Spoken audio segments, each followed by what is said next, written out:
वृष लगन चंद्रदेव पंचम स्थान में।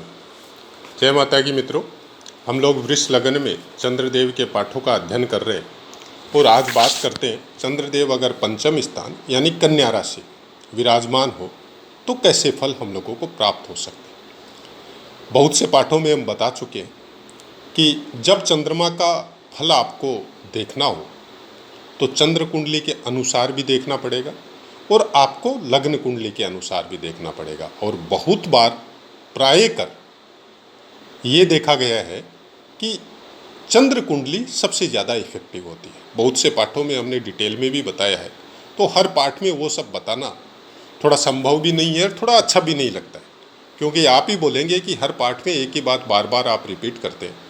तो अगर आप सीखने के पर्पज से जुड़े हैं तो आप शुरू से उन पाठों का अध्ययन करते हुए आए। जो फलित ज्योतिष हमने प्ले लिस्ट अलग अलग बना दी है, नक्षत्रों की अलग है, और ज्योतिष सीखने के लिए फलित पाठ अगर आपको देखने हैं सुनने हैं तो फलित पाठों की प्ले लिस्ट और भी बहुत कुछ अलग अलग सब प्ले लिस्ट हमारी बनाई हुई है। तो उसमें जाके आप अपने इच्छा अनुसार जो चीज़ आप सीखना चाहते हैं उसको सीख सकते हैं। और पाठों के नियम के अनुसार कन्या राशि के अंतर्गत उत्तरा फाल्गुनी का दूसरा, तीसरा और चतुर्थ चरण आएगा, जिसका स्वामित्व सूर्य देव को प्राप्त है। हस्त नक्षत्र के चारों चरण आएंगे, इसका स्वामित्व चंद्रदेव को प्राप्त है। और चित्रा नक्षत्र का पहला और दूसरा चरण आएगा, जिसका स्वामित्व मंगल देव को प्राप्त है।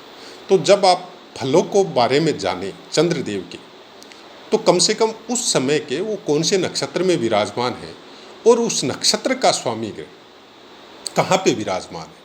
हालांकि नक्षत्रों के पाठ हमने बहुत ज़्यादा दिए हुए हैं, तो उनको डिटेल में वहाँ भी सुन सकते हैं और उसको भी नोटिंग करके अपने दिमाग में या अपने नोटबुक में उसको रखना है। और उसके बाद में इन फलों को उनके साथ भी सम्मिलित करना पड़ेगा आपको, तब जाके कुछ अच्छा प्रिडिक्शन निकल के आएगा। आगे बढ़े। नवमांश कन्या राशि में कोई भी ग्रह 3.20 डिग्री तक अगर हो तो मकर के नवमांश में रहेगा, 6.40 डिग्री तक हो तो कुंभ के नवमांश में रहेगा, 10 डिग्री तक हो तो मीन के नवमांश में रहेगा, 13.20 डिग्री तक होने से मेष के नवमांश में, 16.40 डिग्री तक वृष के नवमांश में, 20 डिग्री तक मिथुन के नवमांश में, 23.20 डिग्री तक कर्क के नवमांश में और 26.40 डिग्री तक सिंह के नवमांश में, और फिर 26.40 डिग्री से लेकर 30 डिग्री तक कन्या के नवमांश में। तो यहाँ पे ग्रह वर्गोत्तमी हो जाता है।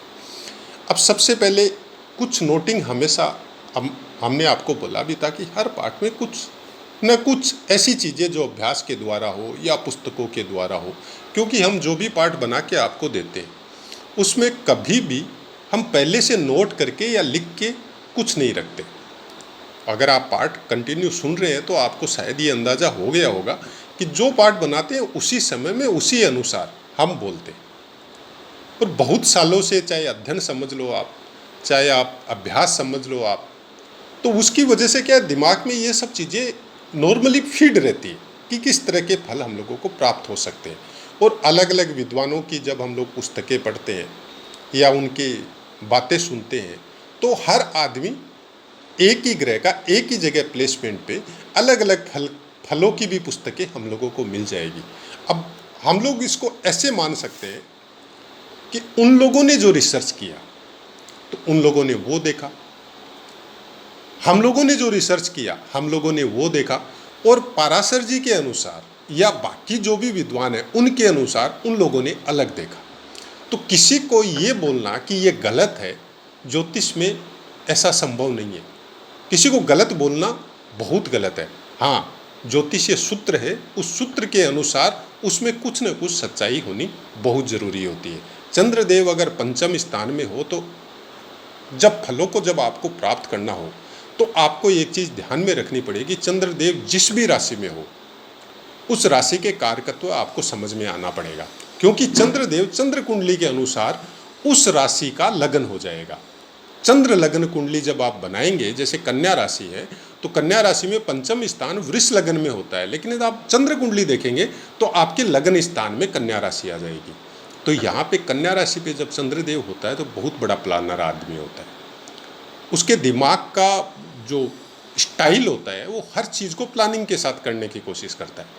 वो कोई भी काम करता है तो अचानक नहीं करता है, भावनाओं में बह के नहीं करता है। कोई भी चीज़ को वो बहुत अच्छे से तरह से सोच समझ के, अपने दिमाग का यूज करके, बहुत अच्छी प्लानिंग करके वो काम, ऐसे आदमी बहुत बड़े इंडस्ट्रियलिस्ट हो सकते हैं, ऐसे आदमी बहुत बड़े नेता हो सकते हैं, ऐसे आदमी बहुत बड़े व्यवस्थापक हो सकते हैं। कन्या राशि मतलब कन्या, जब हम लोग उसका सिंबल देखते हैं कन्या राशि का, कि बहुत ज़्यादा भावुक है, बहुत ज़्यादा बातूनी है, कन्या है, स्त्री राशि है और तमोगुण प्रधान है, वायु तत्व है, तो ये सब चीज़ें, मतलब शीर्षोदय राशि है, मध्यम शरीर है, तो ये सब चीज़ें जब हम लोग देखते हैं, बुध का स्वामित्व है, तो हम लोगों को ये चीज़ समझ में आती है कि ज्ञान की मात्रा बातों से कम होगी और बात की मात्रा ज्ञान से ज़्यादा होगी। मतलब बोलने की जो क्षमता है बहुत ज़्यादा होती है। तो बोलने की क्षमता का मतलब हो गया कि ऐसा आदमी बहुत जल्दी आपको प्रभावित कर सकता है अगर उसकी बातों में कुछ सच्चाई हो। अगर बुद्ध का भी साथ मिले तो वाक्पटुता में हो, बोलने की शैली में हो, प्लानिंग की शैली में हो सकता है आपकी एजुकेशन सही तरीके से नहीं हुई हो, आपने पढ़ाई कम की हो, लेकिन आप अपने पराक्रम के बलबूते, अब पराक्रम क्यों बोले, क्योंकि वृष लगन में चंद्रदेव की स्वामित्व वाली राशि करक राशि वो तीसरे स्थान में है और तीसरे से तीसरे विराजमान है। तो जब हम लोग किसी ग्रह के फल देखते हैं तो ये भी सूत्र है, उसको भी समझना पड़ेगा कि अपने स्वामी राशि के स्थान से कितना दूर है। तो तीसरे से तीसरे मतलब इंसान पराक्रमी होगा, इंसान पराक्रम की मात्रा या बहुत ज़्यादा करेगा। अब पराक्रम क्या होगा, बाहुबल तो चंद्रमा देता नहीं है, चंद्रमा देता है आपको प्लानिंग। चंद्रमा एनी टाइम दिमाग को आपको एक्टिव रखता है, हर चीज़ के बारे में सोचने की क्षमता चंद्रमा से मिलती है, क्योंकि वो आपके मन को और मन से दिमाग की तरफ गति जिस इंसान की होती है वो प्लानर हो जाता है, वो एनी टाइम कुछ ना कुछ सोचते रहता है। और जब वही सोच, वही थिंकिंग जब आपकी पॉजिटिव वे में चलती है तो इंसान को बहुत अच्छा प्लानर बनाती है। और प्लानिंग के विषय में जब हम लोग बात करते हैं तो ज्योतिष भी हो सकता है, क्योंकि ज्योतिष भी एक तरह का प्लानिंग है। जब आदमी सोचने पे चालू होता है कि चंद्रदेव कैसे फल देगा, कैसे फल देगा, कैसे फल देगा, यहाँ पे बैठने से ऐसे फल देगा, तो उसको कुछ नई रिसर्च मिलेगी, कुछ नई चीज़ें समझने को आएगी। चंद्र लगन कुंडली के अनुसार वो आपके दिमाग को डिस्टर्ब, मन हमेशा दिमाग को डिस्टर्ब करता है, मन आपके हर अंगों को डिस्टर्ब करता है दिमाग के द्वारा। इसलिए पहले के हम लोगों के संस्कारों में जितने भी संस्कार हुए, जितने भी संस्कार ऋषि मुनियों के द्वारा समाज के लिए बनाए गए हैं, उन सब में केवल एक ही रीजन था कि चंद्रदेव मतलब अपने मन को बांध के रखो, कंट्रोल में रखो, मन जो बोले वो मत करो, पहले सोचो, दिमाग लगाओ, नहीं समझ में आ रहा है अपने बुजुर्गों से पूछो, उसके बाद में काम करो। तो यहाँ पे चंद्रदेव मनोबली होता है, पंचम स्थान में बैठने से आपकी बुद्धि को बहुत ज़्यादा डिस्टर्ब करता है। अब अगर वो पॉजिटिव वे में डिस्टर्ब हुई तो बहुत लंबी यात्रा आपके प्रोग्रेस की करवाता है, अगर नेगेटिव वे में डिस्टर्ब हुई तो आपकी बहुत ही लंबी यात्रा आपके स्ट्रगल की करवाता है। बुध देव की पोजीशन अच्छी है तो बहुत कुछ प्राप्त करता है, बुध देव की पोजीशन भी अगर खराब है तो फिर बहुत लंबी स्ट्रगल आपकी चलती है और हर चीज़ में स्ट्रगल चलती है। यहाँ से अपने 11वें स्थान को देखता है, तो 11वें स्थान को देखने से आपको क्या देगा, किसी भी स्थान को समझने के लिए आपको उस स्थान के एक कारक, तो जो प्रायकर बोला जाता है कि 11वां स्थान मतलब लाभ। लाभ क्या चीज़ का, लाभ उस चीज़ का कि वो ग्रह जो 11वें स्थान में बैठा है या 11वें स्थान पे दृष्टि डाल रहा है, वो ग्रह इस कुंडली में देने लायक क्या चीज़ उसके पास है। मन है, मन का बहुत बड़ा लाभ देगा, मन को पॉजिटिव बनाएगा। पराक्रम है, तीसरे स्थान का स्वामित्व है, भाई बहनों का, भाई बहन बहुत प्रोग्रेस करेंगे, भाई बहनों का लाभ मतलब भाई बहनों से भी लाभ होगा, पराक्रम से भी लाभ होगा, बहुत बड़े पराक्रमी होंगे। पंचम स्थान में बैठा हुआ है और वहाँ से 11वें स्थान को देख रहा है, तो विद्याधन, विद्या भी एक तरह का धन होता है, ज्ञान भी एक तरह का धन होता है, संतान भी धन में ही आता है, तो वो सब का लाभ आपको प्राप्त होगा। किसी भी चीज़ को समझने के लिए केवल ये मत सोचिए कि आप 11वां स्थान है तो आपको लाभ मतलब धन का होगा। केवल धन नहीं होता। ज्योतिष शास्त्र में केवल धन को ही लाभ नहीं माना जाता है। ज्योतिष शास्त्र का मतलब ये हो गया कि आपका 11वां स्थान लग्न अनुसार कौन से ग्रह से कनेक्टेड है और वो ग्रह आपको कुंडली में क्या देगा। अब आपने देखा होगा कि कई आदमी बहुत फेमस हो जाते हैं। जैसे हम लोग प्रत्यक्ष में उदाहरण लें कि अटल बिहारी वाजपेयी जी या लाल बहादुर शास्त्री जी, उनको बहुत लाभ हुआ। क्या चीज़ का? सूर्य का लाभ हुआ। स्टार की तरह फेमस हुए। आज भी नाम भूल नहीं सक रहे हैं लोग और कई सदियों तक नाम चलेगा उनका, जो तो हम लोगों ने सबने देखा हुआ है। लेकिन उनको धन का लाभ नहीं हुआ। वो तो धनी कभी नहीं थे, उनके पास पैसे कभी नहीं हुए, उनके पास भवन गाड़ी घोड़ा जिसको बोला जाता है कि व्हीकल, वो सब कभी नहीं थे, लैंड कभी नहीं थी। केवल लोगों की दुआएं थी, लोगों के मन में बसते थे, इंसानों के दिलों पे राज किया उन्होंने। कोई भी आदमी उनको कभी गलत पहले भी नहीं बोलता था और आज भी नहीं बोलता है। आज भी उनका उदाहरण दिया जाता है नेता लोगों के सामने कि नेता ऐसा होना चाहिए। क्यों? ये है 11वां स्थान। उनका सूर्य मजबूत था, वो शायद 11वें स्थान में बैठा होगा या 11वें स्थान के स्वामी से कनेक्टेड होगा या 11वें स्थान पे दृष्टि दे रहा होगा। हम कभी भी किसी भी फेमस कुंडली का अध्ययन करके आपको भ्रमित करने का या आपको बताने का ये सब कोशिश नहीं करते। हम केवल ये समझाने का कोशिश करते हैं कि आदमी को जब समझना हो तो उससे कनेक्टेड ग्रह से और उस कनेक्टेड भाव से जो वो क्या क्या प्राप्त कर सकता है अपने जीवन में, उस चीज़ों को समझना जरूरी है। अंश बल की बात करें तो समराशि में प्रथम 6 अंश तक मृतावस्था रहती है, उसके बाद में 12 अंश तक वृद्धावस्था, फिर 18 अंश तक युवावस्था, 24 अंश तक कुमारावस्था और 30 अंश तक बाल्यावस्था रहती है। और अंश बल के बारे में बहुत से पाठों में हमने डिटेल में बताया हुआ है। आप उसके अनुसार उसको लगाने का और अभ्यास में सीखने का कोशिश कीजिए। हमारा कहने का मतलब यही है कि जब भी किसी लग्न कुंडली में चंद्रदेव का खासकर आप अध्ययन करो तो दोनों तरह से करना चाहिए। चंद्र कुंडली अनुसार, उस राशि अनुसार भी उसका अध्ययन करना चाहिए। उसके बाद में वो कौन से नक्षत्र में है उस नक्षत्र अनुसार भी करना चाहिए और लग्न कुंडली के अनुसार भी करना चाहिए। और बहुत से सूत्र हैं उसके अनुसार भी, जैसे चंद्रमा के आगे कौन से ग्रह हैं, पीछे कौन से ग्रह हैं, उनके ऊपर दृष्टि कौन से ग्रहों की पड़ रही है। तो एक ही पाठ में तो सब कुछ बताना संभव भी नहीं है। लेकिन फिर भी हमारी कोशिश है कि इतना कुछ बताने का कोशिश करते हैं जो आप नोटिंग करके रख सकते हो, जो आप दिमाग में सेट कर सकते हो। भाषा भी उसी टाइप की यूज करने की कोशिश करते हैं जो हम लोग आपस में, हम लोगों की बोलचाल की नॉर्मल जो भाषा है जिसको हम लोग आसानी से समझ सकते हैं। और उसी भाषा में हमने सीखा, हमारे गुरु भी उसी भाषा में थे और जिस भाषा में हम आसानी से समझ सकते हैं, आम भारतीय, उसी भाषा में बोलने का भी कोशिश करते हैं। अब चंद्रदेव अगर पंचम स्थान में हो तो और क्या दे सकते हैं? प्रेम संबंधों में बहुत उन्नति दे सकते हैं, लेकिन स्थिर नहीं रहेंगे, यह भी एक कारण है। एजुकेशन हो या प्लानिंग हो, कभी स्थिर न रहना, चंद्रदेव का पंचम स्थान में कोई भी चीज़ पे स्थिर बुद्धि रहना बहुत मुश्किल होता है। लेकिन हाँ, अगर बुध देव का प्लेसमेंट बहुत अच्छा, बुध देव की दृष्टि हो या बुध देव की युति हो, जिसको भी खराब युति बोला जाता है, बुध और चंद्रमा की युति, लेकिन यहाँ पे राजयोग का निर्माण कर देती है क्योंकि त्रिकोण स्थान है और बहुत ज़्यादा पावरफुल स्थान है। आपको इतना बड़ा स्टार या इतना बड़ा फेमस या ऐसी चीज़, आप ऐसा इंसान आपको बना सकती है कि लोगों की आपके पास लाइन लगी हुई रहे आपका वक्तव्य सुनने के लिए। आपको दूर दूर से निमंत्रण, बड़ी बड़ी, चाहे आप जिस भी क्षेत्र में हो, एजुकेशन की है तो बड़ी बड़ी कॉलेजों से निमंत्रित हो सकते हैं। आप धार्मिक क्षेत्र से हैं तो बड़े बड़े मठाधीशों से आपको निमंत्रण प्राप्त हो सकता है। आप डॉक्टर या इंजीनियरिंग के क्षेत्र से हैं तो वहाँ से उससे संबंधित कनेक्टेड एजुकेशन हब वगैरह आपको बुला सकते हैं।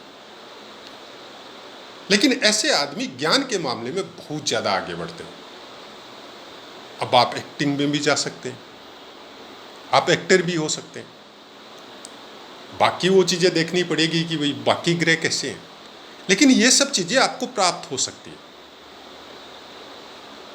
पंचम स्थान से हम लोग एक्टिंग का भी कोर्स देख सकते हैं, क्योंकि यहाँ पे चंद्रदेव चतुर्थ स्थान का भी स्वामित्व कालपुरुष की कुंडली अनुसार चतुर्थ के कारक होते हैं। तो आपको भवन का सुख, आपको माता का सुख, आपको परिवार का सुख, कुटुंब का सुख, भाई बहनों का सुख, पराक्रम का सुख बहुत ज़्यादा मात्रा में मिल सकता है। और 11वें स्थान को देखें तो इन सब से लाभ प्राप्त हो सकता है। जब किसी कुंडली को देखना हो तो उसकी दृष्टि, वो अपने भाव से कितने दूर आगे बैठा है, वो अपने कारक भाव से कितने दूर आगे बैठा है, वो सब चीज़ों को सम्मिलित करके उसके बाद में कौन से नक्षत्र पे बैठा है। नक्षत्रों के विषय में भी बहुत पाठ हमारे अपलोड किए हुए। आप अगर सीरियली उन चीज़ों को समझेंगे, सुनेंगे, तो आपको बहुत कुछ समझ में आएगा।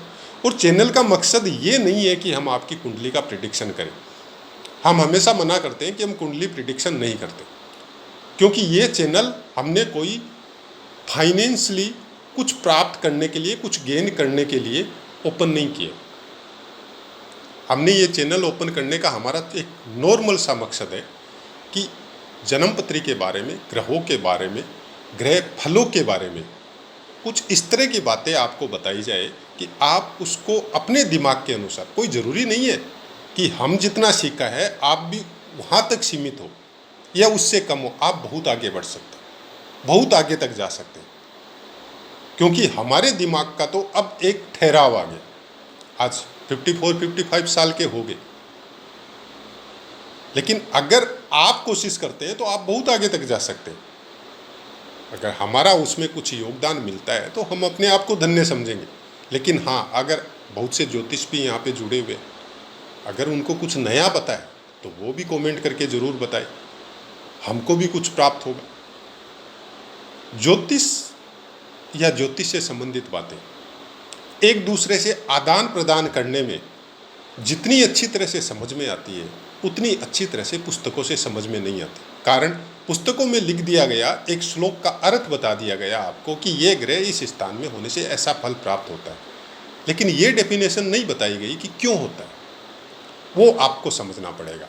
अब हर आदमी अपनी बुद्धि और विवेक के अनुसार उस चीज़ को समझता है, और वो चीज़ें समझ में आएगी। जब तक आप अभ्यास में नहीं जाएंगे तब तक समझ में नहीं आएगी। और इसको देवीय ज्ञान बोला जाता है। तो जब तक आप अपने इष्ट के प्रति समर्पण या भक्ति भावना में नहीं जाएंगे तब तक नहीं आएगी। जब तक आपके दिमाग में वो चीज़ एनी टाइम स्ट्राइक नहीं करेगी तब तक समझ में नहीं आएगी। अगर पुस्तकों में लिखा हुआ अक्षरश वैसा का वैसा ही हम लोग जातक को बताने जाएंगे तो शायद हम लोग दोष के भागी होंगे। वैसा का वैसा फल नहीं होता। ये चीज़ हमेशा आप चाहे इसको लोक करके रख लो कि जैसा पुस्तकों में लिखा है वैसा का वैसा फल अगर हम किसी को बताएंगे वो कभी नहीं मिलेगा। इसलिए पुस्तकों को पढ़ने का मतलब यही है कि आपको एक रास्ता मिलता है, एक वे मिलता है कि किस तरह से आगे बढ़ना है। उसके बाद में आपके अभ्यास के ऊपर निर्भर है कि आप उसको कैसे समझते हैं। चंद्रमा पंचम स्थान में होने से कुछ चीज़ों में वो आपको बहुत आगे बढ़ाता है और कुछ चीज़ों में वो आपको कम करता है। कम करता है मतलब अब बाकी ग्रहों का इफेक्ट एक अलग मैटर है, लेकिन आपकी एजुकेशन में कुछ ना कुछ डिस्टर्बेंस ये करेगा। अब अगर पूछने जाए तो क्यों करेगा, क्यों का एक कारण है। चंद्रमा आपके मन को प्रभावित करता है और मन कभी किसी के बस में नहीं रहता है। अगर आपने मन को कंट्रोल कर लिया तो फिर आपको कुंडली समझने की जरूरत नहीं है, आपको कुंडली दिखाने की जरूरत नहीं है। फिर सबसे बड़े योगी है आप इस संसार में। जिसने भी मन को कंट्रोल में कर लिया उसको फिर बहुत कुछ अपने आप पता चलता है। हाँ, एक सीमा तक हम लोग उसको बांध सकते हैं। जैसे आपकी इच्छा हुई कि मेरे को ये करना है और आपने बुद्धि और विवेक से निर्णय लिया ये गलत है, नहीं करेंगे, तो आपने मन को एक हल्का अपना एक बैरिकेड लगा दिया। तब आपकी प्रोग्रेस फिर आपकी स्ट्रगल अनुसार आगे बढ़ती रहेगी। लेकिन अगर आपने कंट्रोल नहीं किया तो फिर बड़ी मुश्किल हो जाएगी, क्योंकि मन कभी भी एक जगह स्थिर होना बहुत मुश्किल है। और कन्या राशि के चंद्रमा वाले पे मन को स्थिर करना बहुत जरूरी है, क्योंकि कन्या का सिंबल है कन्या का सिंबल है, इसका मतलब ये नहीं है कि आप कन्या है। मतलब आपको स्त्री का स्वभाव समझना पड़ेगा, वैसा ही कुछ स्वभाव फिर उस जातक का होता है। स्त्री तत्व की प्रधानता उसके अंदर ज़्यादा मिलेगी आपको। स्त्रीण गुण बोल सकते हैं, जैसे पुरुष की शक्ति स्त्री होती तो वैसी उसमें शक्ति की प्रधानता भी बहुत ज़्यादा रहेगी। ऐसी औरतें जिनकी कन्या राशि है वो धार्मिक स्वभाव की ज़्यादा होती है, चरित्र के मामले में बहुत अच्छी होती है, भक्ति के मामले में बहुत अच्छी होती है, उनकी राय समाज के लिए या अपने परिवार के लिए बहुत अच्छी होती है। लेकिन जहाँ पे बात पुरुष की कन्या राशि की आती है कि पुरुष का स्वभाव अलग है, जब उसमें स्त्रीण गुण की मात्रा ज़्यादा बढ़ती है तो सॉरी, तो ऐसे इंसान को अपने मन को कंट्रोल में करना बहुत मुश्किल हो जाता है। तो ऐसा है मित्रों, पाठ समझ में आया होगा। पाठ से संबंधित कोई बात हो तो आप कमेंट कीजिएगा। कोशिश यही है, अभी तक तो सब कमेंट की हम रिप्लाई दे रहे हैं और आगे भी कोशिश यही रहेगी। अब अपनी वाणी को विराम देते हैं और आपसे आज्ञा लेते हैं। जय माता की।